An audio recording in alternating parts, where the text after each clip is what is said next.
Hello friends, ഇന്ന് നമ്മൾ വിസ്താർ പാനലിൽ എങ്ങനെ കസ്റ്റമറെ ആഡ് ചെയ്യാം എന്ന് പഠിക്കാം. വിസ്താരയിൽ രണ്ട് ടൈപ്പ് കസ്റ്റമർമാരുണ്ട്, B2Cയും B2Bയും. ഇന്ന് നമ്മൾ B2C കസ്റ്റമറെ കുറിച്ചാണ് പഠിക്കുന്നത്. അപ്പോൾ ആദ്യം നിങ്ങൾ മെനുവിൽ ഇവിടെയുള്ള മൈ കസ്റ്റമർ നോക്കുക. നിങ്ങൾക്ക് കാണാം, അല്ലെങ്കിൽ ഡാഷ്ബോർഡിലും നോക്കാം, അവിടെ ആഡ് കസ്റ്റമർ എന്ന് വരുന്നുണ്ട്. അപ്പോൾ മൈ കസ്റ്റമർ വഴി ഇവിടെ പോകാം. അവിടെ B2C മാനേജ്മെന്റ് വരും. അതിൽ മാനേജ് എന്നത് ക്ലിക്ക് ചെയ്യുക. അപ്പോൾ ഇതുപോലൊരു വിൻഡോ തുറന്നു വരും. എത്ര കസ്റ്റമർമാരെ ആഡ് ചെയ്തു എന്നും എത്ര പേർ ആക്റ്റീവായി കൂടെയുണ്ടെന്നും ഈ പേജ് കാണിച്ചു തരും. എത്ര പേരുടെ പാൻ വെരിഫൈ ആയിട്ടുണ്ട്, നിങ്ങളുടെ എംപ്ലോയീസ് ആയ ആർഎംആർ എത്ര പേർ ആക്റ്റീവാണ്. ഇനി അൺവെരിഫൈഡ് പാൻ ഉണ്ടെങ്കിൽ അതൊന്ന് വെരിഫൈ ചെയ്യിപ്പിക്കുക. ഇപ്പോൾ നമ്മൾ ഒരു കസ്റ്റമറെ ആഡ് ചെയ്യാൻ പോവുകയാണ്. അതിനായി ആഡ് കസ്റ്റമർ ക്ലിക്ക് ചെയ്യാം. ഇവിടെ കുറച്ച് ഡീറ്റെയിൽസ് ചോദിക്കുന്നുണ്ട്. ആദ്യം ഇമെയിൽ ID. ഞാൻ ഇവിടെ ഒരു ഇമെയിൽ ID നോട്ട് ചെയ്തു വെച്ചിട്ടുണ്ട്.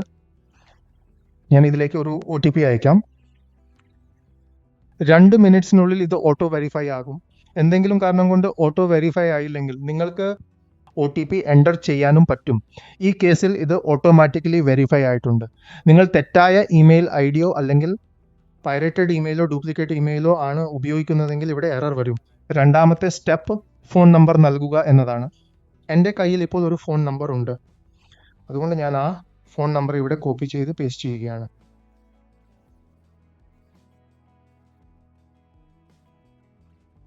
ഫോൺ നമ്പർ വെരിഫൈ ആകില്ല. പക്ഷേ നിങ്ങൾ പാൻ നമ്പറും ഫോൺ നമ്പറും തെറ്റായിട്ടാണ് കമ്പനിക്ക് നൽകുന്നതെങ്കിൽ ഓർഡർ ഡിലേ ആകാനുള്ള ചാൻസസ് കൂടുതലാണ്. പിന്നെ നിങ്ങൾ പാൻ നമ്പർ നൽകണം. ഇവിടെ എൻ്റെ കയ്യിൽ പാൻ നമ്പർ മാത്രമേ ഉള്ളൂ. അത് നൽകിയാലുടൻ കസ്റ്റമറുടെ പേര് ഓട്ടോ വെരിഫൈ ആകും. ഇവിടെ പാൻ നമ്പർ വെരിഫൈ ആയിട്ടുണ്ട്. ഇനി നിങ്ങൾ ക്രിയേറ്റ് കസ്റ്റമറിൽ ക്ലിക്ക് ചെയ്താൽ മതി. ക്രിയേറ്റ് കസ്റ്റമർ ക്ലിക്ക് ചെയ്യുമ്പോഴേക്കും നിങ്ങളുടെ കസ്റ്റമർ ആഡ് ആയി കഴിഞ്ഞു. ഇമെയിൽ വെരിഫൈഡ് ആണ്, ഫോൺ നമ്പർ വെരിഫൈഡ് ആണ്, ഇത് ആക്റ്റീവ് ആണ്. ഇവിടെ എല്ലാ കാര്യങ്ങളും കാണിച്ചു തുടങ്ങും. നിങ്ങൾ ജനറേറ്റ് ചെയ്ത നിങ്ങളുടെ കസ്റ്റമേഴ്സിൻ്റെ കംപ്ലീറ്റ് ലിസ്റ്റ് ആണിത്. ആഡ് ചെയ്യുന്ന സമയത്ത് നിങ്ങൾക്ക് ഇവിടെ കസ്റ്റമറെ സെർച്ച് ചെയ്യാനും പറ്റും. അപ്പോൾ ഈ വീഡിയോയിൽ ഇത്രയേ ഉള്ളൂ. Thank you so much.